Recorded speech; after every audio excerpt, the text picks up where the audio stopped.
It is something that no parent likes to think about. What would happen to your children in the unlikely event that something happened to you? 74% of parents have not named guardians for their children in the case of unexpected death. And of the 26% who have, most have made at least one mistake.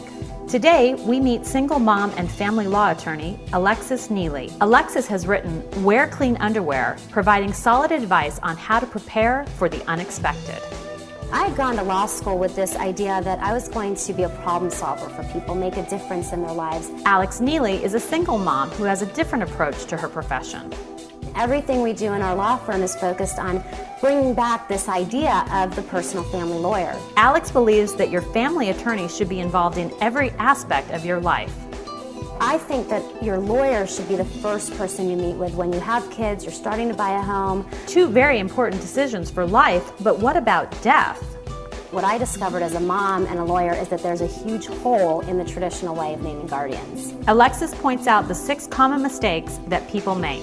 A lot of times I'll sit down with parents and they want to make a decision based on the financial resources of their potential guardian. That's the last thing that you want to consider, because as a parent, it's your responsibility to provide enough financial resources and then to leave those financial resources in a way that the right people are taking care of them. And that might not be the right people who are going to take care of your kids. Another one that people often make is they'll name long-term guardians only. And in fact, this is what people have always done for years. You go to a lawyer, you name guardians in a will, and that's it.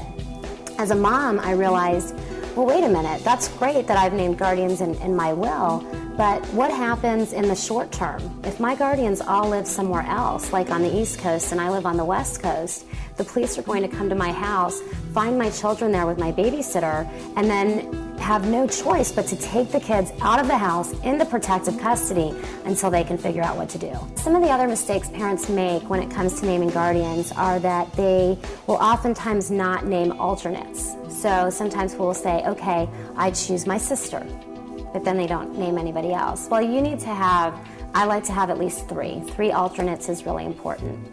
While chances are nothing is going to happen to you, why take the risk? As Alexis points out, what's really important is making sure that your values, your insights, your story, your family wealth is passed on.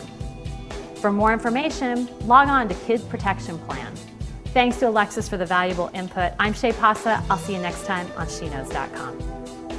Thanks for watching SheKNOWS TV. Look for more SheKNOWS TV at SheKNOWS.com.